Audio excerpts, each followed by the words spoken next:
From Eunice? No. By nightfall, the two men were buried. Reverell and Thomas Porter, he said the proper words over the graves. And preacher had gotten a good meal cooked on a stove in the trading post rather than over a campfire. Now he sat in a bale chair in a corner, his long buckskin clad legs crunched out in front of him as he took an occasional nip from the earthenware jug he held. Several other trappers of this acquaintance sat with him, swapping windies. Preacher was mostly silent through, a frown on his face as he pondered what had happened. Despite the nonchalant answer he had given Corliss Hart, the attempt on his life did bother him. Life on the frontier was fraught with enough danger already, even though the two strangers had been unsuccessful in their efforts to kill him. The very fact that they tried told Preacher that somebody else could show up out of the blue or do likewise. What do you think, Preacher? A red-bearded trapper named Bochard asked. The direct question shook Preacher out of his brooding. What do you think about what? Jock thinks there'll be a real towns out here someday. Yea, another trapper said, just like Glasgow or Anberwy, factories and shops and row after row of houses. Preacher shuddered at the thought. Lord, I hope not. If things ever start to get like that, just take me out and shoot me, 'cause I didn't want to see it. Maybe that's why those fellows ambushed you, Burchard suggested with a grin. They were just trying to spare you from having to witness the ravage of civilization. Mummy? Preacher drowned a snort of hooch. Yeah, I reckon, he said cautionally. The Scottish trapper Jock leaned forward and said, Ye dinna ken why those skunks came after you, Preacher. Preacher shook his head. I didn't have any idea. Maybe I had trouble with a friend or of theirs in the past, and they were just trying to settle the score. He didn't have to explain what he meant. The other men knew that whatever somebody had trouble with, Preacher, that somebody usually ended up dead, or at least hurt mightily bad. Corliss Hart came over and said, Why don't you stay here at the trading post tonight, Preacher? Question. A frown creased Preacher's forehead. Sleep with a roof over my head. Ain't no in the habit of doing that very often. Hell, it ain't even been a year since I was last in St. Louis. Jock said, Next thing ye ken, he'll be wanting ye take a bath, Preacher. Scotsman slapped his thigh and laughed uproariously at the very idea. The other trappers joined in the laughter. No, I'm serious, Corliss said. Surely it would be safer staying here than camping somewhere in the area. Maybe those two men were the only ones who are after you. But you can't be sure of that. Fella, can't be sure of much of anything. in this life, preacher said. He gets up in the morning, not knowing if he'll see the sun go down that evening, but worrying about what that too much will drive him plumb out of his head. If he ain't careful, well, the offer stands. If you're so inclined, Deborah and Jerome and I would be glad to have you as our guest. Preacher took another drink from the jug and wiped the back of his other hand across his mouth. I'm obliged. Colas, I truly am. But I reckon I'd have a hard time going to sleep without the stars up yonder looking down at me. He pulled his legs and stood up, moving with the easy grace of a big cat. Fact is, I'm a mite tired, so I think I'll go on and find a place to lay my head. He said his good nights and walked out of the trading post, dangling the jug from his left hand and thumb of his right hand was hooked behind his belt, not far from the butt of one of his pistols. The weapon was an easy reach if he needed it, and it was loaded and charged again. He had taken the powder horns and shots pouches off the two men he had killed that morning. They wouldn't be needing them again. Torches burned at the watchtowers and at the intervals along the walls, casting the glow over the area. Outside the stockade, the gates were still open, but a couple of armed guards stood just outside them, keeping watch. Preacher paused on the porch to look out at the night. Dog lay on the porch a few feet away. He raised his head and pricked his ears and forehead as the preacher stood there. The valley was peaceful. Lights burned in the windows of some of the cabins in the settlement. Severely moon glow washed over the glass. At moments such as this, it was hard to believe so many dangers lurked in the darkness. But hostile Indians could be watching the settlement at this very moment. So could lawless white men.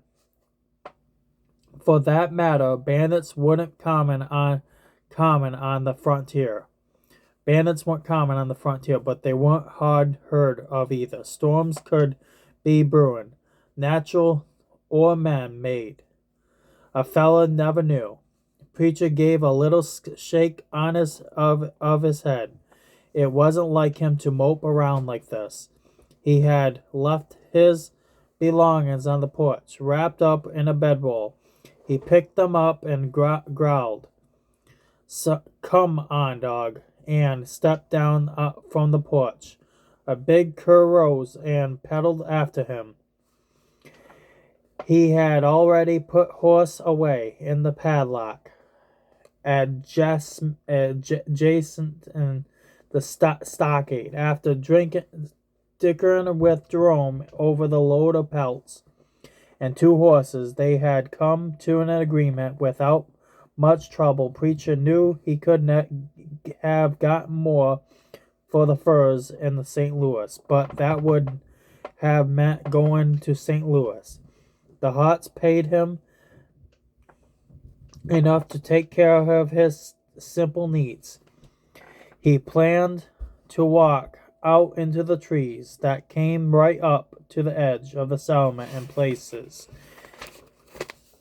Find a good spot to spend the night. As he left the stockade, he nodded to the guards and said, "Might as well close them up for the night, boys. I don't think anybody else is leaving." "All right, preacher," one of the men said. They knew his reputation. If he offered an opinion about anything, 9 times out of 10 it could be taken as the gospel. The guard went on, I'm sort of surprised that you're not staying inside the walls tonight. Why's that? The man muffled his feet a little uncomfortably. Well, I mean, since those fellas tried to kill you and all, not not that I think you'd worry about that even a second, preacher. A mountain man chuckled. Forget it, son. I ain't offended, but I ain't worried either.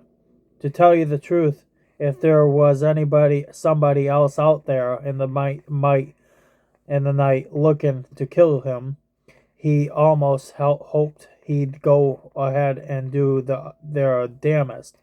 That beat waiting around. He'd take his chances against almost anybody, especially with Dog around to warn him and the pitch in it if he needed to be. And if anybody did come after him, maybe this time he'd be able to grab them to make them tell him what the blazes is going on. He had learned a few tricks from the Blackfoot about the best ways to make a fellow talk. Despite the facts that Preacher was halfway hoping his enemies could come after him again, the night passed quietly and peacefully.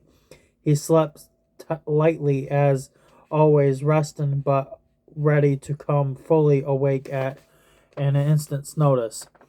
His Sugans protect him against the nighttime chill, which was year-round at these elevations. The next morning he returned to the trading post to pick up horse, and as he led the stallion out of the paddock, Jake came up to him and asked, "Are you gonna take me with you this time, preacher?" The youngest asked him that same question almost every time he paid a visit to the trading post. "I could be a big help to you." "Well, I do know, Jake, you're a mighty big help to your ma and pa. I expect Corliss and Deborah ain't really my pa and ma, but I reckon you'd know that." Preacher nodded. "Deed I do, but they been taking care of you like you're their own youngin', and I reckon you sort of owe them that for that. And with Deborah being in family way, you're gonna need even more help around here." "Yeah, but preacher," an anguished expression appeared on the boy's round face. They say there's gonna be a teacher on the next wagon train heading this way. There's gonna be a school here. You just can't leave me to face that." Preacher sympathized. "I truly did. He truly did.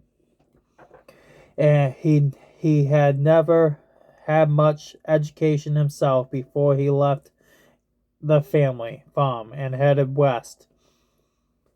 When he was about Jake's age, he had learned to read. Some of it on his own, some with the help of other mountain men who'd had some book learning. He could cipher some too. A fella had to be able to do that if he wanted to go to be taken he wasn't going to be taken advantage of by the fur traders. But the thought of sitting in a building and letting some soft hands gently to pound facts into his head while life was going on outside, well, that was just horrifying. There was nothing he could do. Enough expect slowly shake his head. "I'm sorry, Jake," he said. "Maybe one of these days, but not yet." "Damn it, I was afraid of that." Was what you were gonna say?" "Am I gonna have to run off again?" Preacher knew how badly that would upset Corliss, Deborah, and Jerome. He looked on the youngsters as a member of the family. He gave Jake a hard stare and said, "If you do, I'll have to find you and tan your hide. Good boy. that's what you want. Jake swallowed.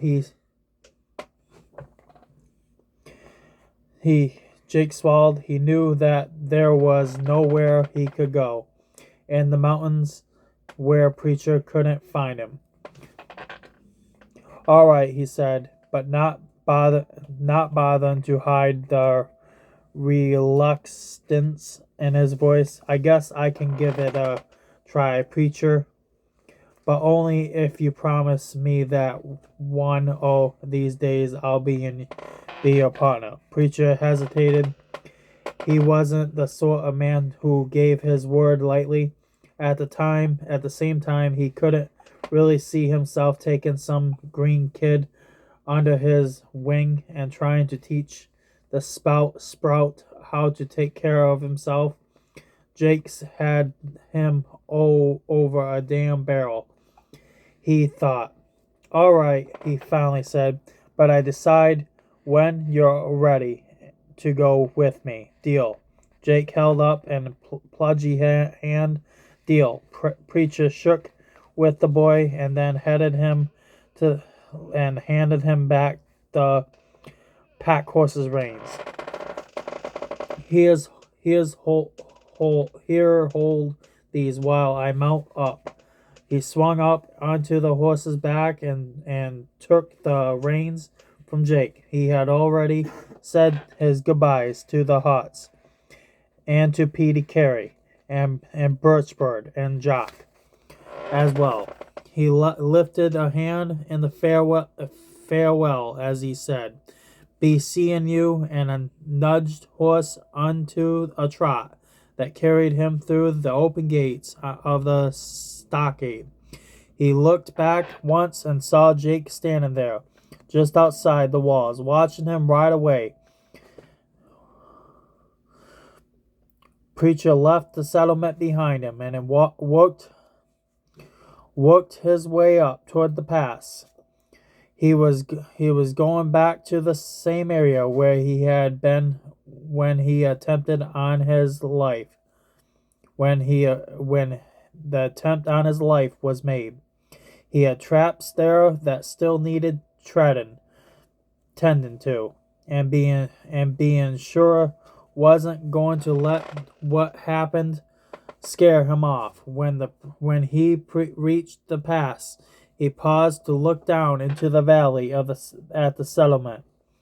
Even though he didn't like the idea of civilization approaching on the mountains, he had to admit to himself that he had grown fond of some of those folks down there.